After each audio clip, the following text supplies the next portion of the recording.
వల్లభనేని వంశీ పరిచయం అక్కరలేని పేరు. ఎందుకంటే అందరికీ సుపరిచితులు. ముఖ్యంగా ఆంధ్రప్రదేశ్లో గన్నవరం వంశీ వల్లభనేని తనదైన స్టైల్లో పేరు సంపాదించుకున్న వ్యక్తి. వల్లభనేని ఫ్యామిలీ కూడా ఫెమిలియర్ సరనేమ్ కూడా. సో ఈ నేపథ్యంలో వల్లభనేని వంశీ తెలుగుదేశం పార్టీ తర్వాత జగన్మోహన్ రెడ్డి గారికి ఆయనకి సపోర్ట్ చేయడం ఇవన్నీ కూడా మనకు తెలిసినవే. అసెంబ్లీలో ఆయన మాట్లాడింది 2019 నుంచి 24 వరకు ఏ రకంగా ఆయన ఉండేవారో, నాని గారితోటో లేకపోతే ఇంకొకరితోటో ఆయన ఎలాంటి కార్యక్రమాలు నిర్వహించేవాడు, ఏం మాట్లాడేవాడో ఇష్టం వచ్చినట్లు. మామూలు మాట్లాడటం అంటే సామాన్యంగా మాట్లాడడం కాదు కదా, అది ఇప్పటికీ కూడా వైరల్ అవుతుంటాయి.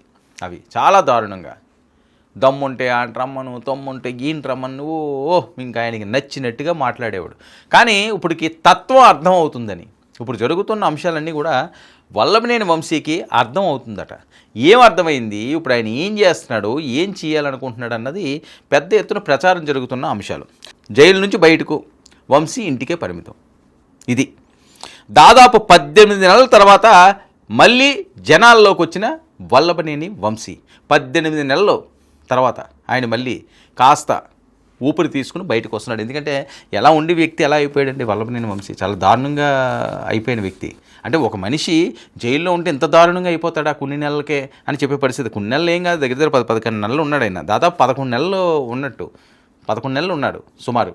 11 నెలలు ఉంటే అదే 1 ఇయర్లో ఇంతలా చేంజ్ అయిపోతారా అంటే ఆయనకు ఆరోగ్య సమస్యలు, సైకలాజికల్గా చాలా డిస్టర్బ్ అయిపోయాడు అని. చాలా చాలా అసలు చూడడానికే ఇబ్బందికరంగా ఉండేది. శత్రువులు కూడా అతన్ని చూసి అయ్యో పాపం అనుకునే విధంగా తయారయ్యాడు ఆయన. అయితే రాజకీయాల్లో మళ్ళీ యాక్టివ్ అయిన వల్లభనేని వంశీ అంటూ వాళ్ళ ఫాలోవర్స్ ప్రచారం. ఇక దూకుడు పెంచేందుకు డిసైడ్ అయ్యారా, సరే ఇంక ఎలాగైనా పోయింది ఏదో పోయింది, జైలుకి వెళ్ళాం, 11 నెలలు ఉన్నాం, ఇంకేదో మళ్ళీ రాజకీయంగా ఎదగాలి, ఇంట్లో కూర్చుండి ఏం చేస్తాం, ఎంతకాలం ఇలా కుమిలిపోతాం, ఎంతకాలం అనారోగ్యంతో బాధపడాలి, ఎంతకాలం మళ్ళీ ఆరోగ్య సమస్యలు తెచ్చుకోవాలి, ఆలోచన ఎక్కువైపోయింది అనుకోండి, అది అనారోగ్యానికి దారితీస్తుంది ఏ మనిషికన్నా సరే. అని యాక్టివ్గా ఉండాలి మనిషి. అలాగా ఇంట్లోనే కూర్చుంటానో లేకపోతే మంచం మీద ఉంటానో లేకపోతే ఎక్కడికి కదలనో అనుకుంటే ఇలాంటి ఏమొస్తుంది, ఏమీ రాదు, మెంటల్గా డిస్టర్బ్ అయిపోతాం. అందుకని రాజకీయ నాయకులు ఎప్పుడు జనాల్లో తిరిగే వాళ్ళు ఇంట్లో కూర్చుంటే వాళ్ళకి అస్సలు వర్కౌట్ కాదు. అదే పరిస్థితి వల్లభనేని వంశీది కూడా. ఇక గన్నవరంలో తనకంటూ ఇమేజ్ సొంతం చేసుకున్న వంశీ 2019లో విజయం తర్వాత వైసీపీలోకి జంపు, చంద్రబాబు లోకేష్ పవన్పై కాంట్రవర్సీ కామెంట్స్. గత ఎన్నికల్లో వంశీ ఘోర ఓటమి. వంశీ ఓడిపోతారు అని చెప్పి ముందే రిజల్ట్ వచ్చేసింది గన్నవరంలో. ఎందుకంటే భువనేశ్వరి గారి కోసం ఆయన మాట్లాడిన మాటలు. వంశీ ఏంటంటే ఎవరైతే తెలుగుదేశం పార్టీ లేకపోతే జనసేన, పవన్ కళ్యాణ్ గారు, లోకేష్ గారు, చంద్రబాబు నాయుడు గారి మీద ఎవరైతే డైరెక్ట్గా బండబూతులు మాట్లాడారో, ఎవరైతే ఇష్టం వచ్చినట్లుగా మాట్లాడారో, ఇంకా విపరీతమైన దారుణమైన కామెంట్స్ చేశారో వాళ్ళందరూ ఓడిపోతారని ముందే జనాలు భావించారు. ఈ టిపస్లో ఓడించాలరా, ఇలాంటి వాళ్ళు సభలకు వెళ్ళకూడదు అని డిసైడ్ అయిపోయారు. అదే జరిగిన వీళ్ళకి ఘోర ఓటమికి ప్రధాన కారణాలు. సామాన్యంగా ఎందుకు ఓడిపోతారు, 151 సీట్లు ఉన్నవారు 11 సీట్లకి రావడం ఏంటి, 140 స్థానాలు కోల్పోవడం అంటే మామూలమైన విషయం. అవి కూడా భారీ మెజారిటీలు చాలా చోట్ల చాలామందికి. సో ఈ పరిస్థితుల్లో వల్లభనేని వంశీ ఓడిపోతాడని జనాలు డిసైడ్ అయ్యారు. చాలా ఘోరంగా ఓటమి చూశాడు ఆయన. ఇక టీడీపీ సానుభూతి పరుడి కిడ్నాప్ కేసులో అరెస్టు, దాదాపు 11 నెలల జైలు జీవితం గడిపాడు ఆయన. హెల్త్ ఇష్యూతో బయటకు వచ్చాడు. గుర్తుపట్టలేని విధంగా మార్పు. కొన్నాళ్ళు సైలెంట్ అయిన వంశీ మరోసారి గన్నవరంలో పట్టు కోసం ప్రయత్నాలు చేస్తున్నారు. గన్నవరంలో పట్టు కోసం ప్రయత్నాలు చేస్తున్నారు. మరి పట్టు కోసం ప్రయత్నాలు చేస్తున్నారంటే ఆయన వైసీపీ నుంచి ఉంటారా, లేకపోతే మళ్ళీ పశ్చాత్తాపడో, లేకపోతే తప్పు అయిపోయిందనో. రాజకీయాల్లో ఏదైనా సాధ్యమే కదా. మళ్ళీ తెలుగుదేశం పార్టీలోకి వచ్చే ఛాన్స్ ఉంది. ఇప్పుడు తెలుగుదేశం పార్టీ నేతలతో ఆయన టచ్లో ఉన్నాడని మాట్లాడుతున్నారు. సరే భువనేశ్వర్ గారిని వాళ్ళని అంతలా వైరల్ అయిన తర్వాత వాళ్ళు తీసుకుంటారని చెప్పలేము, తీసుకుంటారో తీసుకోరో అని. సరే ఏమన్నా తప్పు తెలుసుకున్నవాడు బుద్ధిజీవి అన్నట్లుగా తమ తప్పు ఎవడని తెలుసుకున్నాడు అనుకోండి, సరే కానీలే అని అంటారేమో, ఎందుకంటే ఇక్కడి నుంచి వెళ్ళిన వాడే కాబట్టి. సరే అది ఏమవుతుంది అన్నది తెలుగుదేశం పార్టీ తీసుకుంటే నిర్ణయం. కానీ ఈయన ఆలోచన ఎలా ఉన్నది, వైఎస్ఆర్సీపీతో ట్రావెల్ అవుతారా లేకపోతే ఇందులో మళ్ళీ ట్రై చేసుకుంటాడని. ఇక గత 2 రోజులుగా యాక్టివ్ అయిన వంశీ కార్యకర్తల ఫంక్షన్లు, మ్యారేజ్లకు హాజరు, ప్రజలను కలిసేందుకు రెడీగా ఉన్నామంటూ మెసేజ్లు. ఇక మరోసారి గరంగా గన్నవరం పాలిటిక్స్ మారబోతున్నాయా, వంశీ ఏం చేస్తారన్న దానిపై వెయిటింగ్. అంటే వంశీ ఏం చేయబోతున్నాడు, గన్నవరంలో గరం పాలిటిక్స్. గన్నవరం కానీ గుడివాడ కానీ ఇలాంటి నియోజకవర్గాలన్నీ కూడా మంచి వేడి మీద ఉంటుంటాయి, ఎందుకంటే అక్కడ ఉన్న వాళ్ళు అలాంటి వాళ్ళు కాబట్టి. సో గన్నవరంలో యాక్టివ్ అయితే మళ్ళీ వైఎస్ఆర్సీపీకి మద్దతుగా నిలుస్తాడైనా, లేదా తెలుగుదేశం పార్టీకి ఏమైనా ట్రై చేసుకుంటాడా, ఇది జరుగుతున్న ప్రచారం. సరే ఇప్పటికే ఆయన ఈ రకంగా అయిపోయాడు, 11 నెలలు జైలు జీవితాన్ని గడిపాడు, 18 నెలల నుంచి ప్రజలకు దూరంగా ఉంటున్నాడు, అనారోగ్య సమస్యలు చాలా ఉన్నాయి, అనారోగ్యంతో ఆయన బాధపడే పరిస్థితి ఉంటున్నది. మళ్ళీ జనాల్లోకి వచ్చి యాక్టివ్గా తిరిగి మళ్ళీ ప్రచారాలు చేసి రాజకీయాలకు దూరంగా ఉంటారని కదా ఆ మధ్యన వచ్చింది. కానీ అదేమీ లేకుండా తాడో పేడో తేల్చుకుందామని చెప్పి మళ్ళీ వస్తున్నారా. గన్నవరం ప్రజలు ఇతన్ని ఎలా రిసీవ్ చేసుకుంటారు, ఇది చాలా కీలకమైన అంశం. ఇక వంశీ విమర్శలకు కౌంటర్ ఇచ్చేలా ఎమ్మెల్యే యార్లగడ్డ వెంకట్రావు రెడీ. ఇప్పుడు గెలిచిన ఆయన వంశీ రాజకీయ అడుగులపై ఫోకస్ పెట్టిన ఎమ్మెల్యే. పోయిన ఇమేజ్ వంశీకి దక్కుతుందా? గన్నవరంలో వెంకట్రావు రెడ్డి అతను రెడీగా ఉన్నాడు. యార్లగడ్డ వంశీ ఇప్పుడు ఏదైనా ఒక స్థానాన్ని మనం గెలుచుకున్నాం అనుకోండి, అక్కడ మనం విజయం సాధించాం అనుకోండి, విజయం కంటిన్యూ కావాలని కోరుకుంటాం. ఇప్పుడు క్రికెట్ మ్యాచ్లు ఉన్నాయి, ఒకటి మ్యాచ్ కొట్టాము అంటే వరల్డ్ కప్లో మిగతా అన్నీ కొట్టాలి, ఫైనల్ కూడా కొట్టాలి, ఇంక మనకు ఆ కప్పు ఉండిపోవాలనుకుంటాం, మళ్ళీ ఎప్పుడో మ్యాచ్లు వచ్చిందా కానీ. సో ఇది అదే పరిస్థితి. ఏదో ఒక మ్యాచ్ కొట్టి చూడుకుందాం అనుకున్నాం కదా, ఒకసారి గెలిచిన తర్వాత దాని మీద పట్టు సంపాదించాలి. వంశీ అతనికి ప్రధాన ప్రత్యర్థి.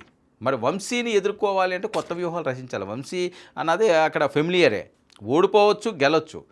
వంశీకి గన్నవరానికి మంచి సంబంధం ఉంది. సో మరి అలాంటి టైంలో ఇక వంశీ జాడే లేకుండా చెయ్యాలి అంటే ఏం చేయాలి? వంశీ యాక్టివ్గా మళ్ళీ రాజకీయాల్లోకి రాకుండా ఉన్నట్లుగా ఉండాలి, లేకపోతే బెయిల్ అవి ఉన్నాయి, ఆ విషయాలు ఏమవుతాయో తెలియదు. ఈయన అంత యాక్టివ్గా ఎంతో ముందు అంత యాక్టివ్గా ఉండగలడా? సైకలాజికల్గా కొద్దిగా ఇబ్బంది పడ్డాడు, మెంటల్గా డిస్టర్బ్ అయి ఉన్నాడు, ఆరోగ్యం కూడా అంతంత మాత్రంగానే అప్పుడు ఉన్న పరిస్థితి. సరే ఇప్పుడైతే రికవర్ అయినట్టున్నారు. సో ఇవన్నీ కూడా వంశీని వెంటాడుతున్నాయి. ఇలాంటి టైంలో ఇప్పుడు ఫైట్ చేయాలన్నా, లేకపోతే వైఎస్ఆర్సీపీకి సపోర్ట్గా నిలబడాలన్నా ఈయనకి సీట్ వస్తుందా, సీట్ ఇస్తారా, ఇవన్నీ కూడా చాలా ప్రశ్నలు.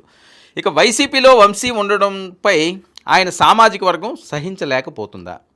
ఏదో రకంగా సైకిల్ ఎక్కించాలనే కొందరి ఆరాటం. ఇది ఇక్కడ సామాజిక వర్గ అంశాలు కూడా ఉంటుంటాయి బెజవాడ పరిసర ప్రాంతాలన్నింటిలోని కూడా. ఎందుకంటే అక్కడ వాళ్ళ ప్రాబల్యం అది.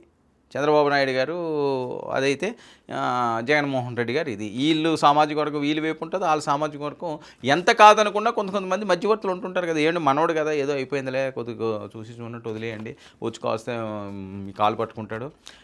జనరల్గా ఈయన నిలబట్టుకుంటాడో ఈయన చేస్తాడో నేను చెప్పట్లేదు, నా ఉద్దేశం అది కాదు. జనరల్గా చాలామంది సార్ ఏమున్నా సార్ పిల్లోడు వదిలేయండి, మీ దగ్గర నుంచి ఎదిగినోడే కదా, మీ కాళ్ళ దగ్గర ఉంటాడు, కొద్దిగా చూడండి అని చెప్పి కొంతమంది మధ్యవర్తులు మనోడే కదా, మనకులపోడే కదా, లేకపోతే మనోడే కదా, ఇలాంటివన్నీ ఏవో చెప్తుంటారు. అలాంటివి ఏమైనా జరిగి మళ్ళీ సైకిల్ ఎక్కుతాడా, సైకిల్ ఎక్కనిస్తారా, అసలు కాంపౌండ్లోకి రానిస్తారా, అలాంటివన్నీ కూడా. ఎందుకంటే లోకేష్ గారు చాలా సీరియస్గా ఉన్నారు, చంద్రబాబు నాయుడు గారు చాలా సీరియస్గా ఉన్నారు, భువనేశ్వరి గారు, ఎవరు కూడా అసలు డైజెస్ట్ చేసుకోలేదు కదా. అది తెలుగుదేశం కార్యకర్తలు వాళ్ళే డైజెస్ట్ చేసుకోలేరు. మరి అలాంటప్పుడు వైసీపీలోకి వెళ్ళి అంత యాక్టివ్గా లేకుండా ఇప్పుడు మళ్ళీ ఈయన కొత్త ఉత్సాహంతో ఉరకలు వేసి గన్నవరం మీద గ్రిప్పు సంపాదించే పరిస్థితి ఉంటుందా? రాజకీయాలు ఇవన్నీ కూడా చాలా కీలకమైన అంశాలు. ఇక వంశీ నిర్ణయంపైనే పొలిటికల్ సర్కిల్స్లో ఉత్కంఠ. టీడీపీలోకి వెళ్తే మళ్ళీ జీరో నుంచి స్టార్ట్ చేయాల్సి ఉంటుంది. తెలుగుదేశం పార్టీలోకి ఒకవేళ వెళ్ళే ఛాన్స్ చాలా తక్కువ ఉంటుంది, ఎందుకంటే యార్లగడ్డ అక్కడ ఉన్నారు కాబట్టి వంశీని అయితే రానివ్వరు. కానీ వైఎస్ఆర్సీపీలో కూడా గతంలో అంత స్పీడ్ అయితే వంశీ ప్రదర్శించలేదు. ఎందుకంటే ఒక దెబ్బ తగలనంతసేపు ఏదైనా బాగానే ఉంటుందండి. మనకి ఏదైనా ఒకటి ఇబ్బందికర పరిస్థితులు ఉన్నాయనుకోండి, సరే ఇప్పుడు పరిగెడుతున్నారు, కాలు ఈ ముడుకు లేకపోతే అదేదో కిందనో మడం దగ్గర ఏదో దెబ్బ తగిలింది, పరిగెట్టలేము. దెబ్బ తగలనంతసేపు హుషారు ఉంటుంది, స్పీడ్ ఉంటుంది, మనకు నచ్చిన దగ్గర పరిగెడతాం, నచ్చిన దగ్గర ఆగుతాం. కానీ ఏదన్నా అక్కడ చిన్న డిస్టర్బ్ అయిపోయిందని, చిన్న నరం పట్టేసింది అనుకోండి, ఫ్రీగా మూవ్ అవ్వలేము, ఫ్రీగా కదలలేము. సో వంశీ పరిస్థితి కూడా అది. గతంలో అంత ఫ్రీగా వంశీ ఉండలేడు అని ఉన్నా రాజకీయ పరంగా విధానపరంగా మాట్లాడాలి తప్పించి అప్పట్లోలాగా ఫోర్సు, అప్పట్లోలాగా ఒక మాస్ అటాకులు, అప్పట్లోలాగా మాస్ వార్నింగ్లు ఇలాంటివి కానీ ఇచ్చారు అంటే వంశీ పరిస్థితి ఎలా ఉంటుందో వంశీకి బాగా తెలుసు అని అంటున్నారు. ఎందుకంటే ఆయన అనుభవించాడు, ప్రత్యక్షంగా అనుభవించాడు.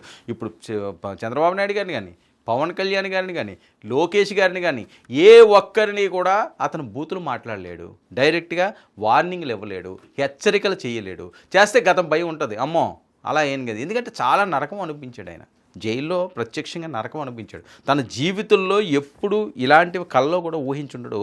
అలాంటి దారుణమైన జీవితాన్ని 11 నెలలు ఆయన గడిపిన పరిస్థితి, చాలా ఇబ్బంది పడిపోయిన పరిస్థితి.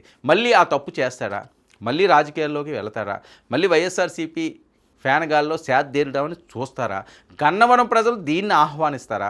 తెలుగుదేశం పార్టీ అనేది, తెలుగుదేశం పార్టీ శ్రేణులు అవనండి, వంశీని అంత ఈజీగా వదిలేస్తారా? రాజకీయాల్లో సర్కిల్స్లో పెద్ద ఎత్తున మళ్ళీ వల్లభనేని టాపిక్ హాట్ టాపిక్గా నిలుస్తుంది.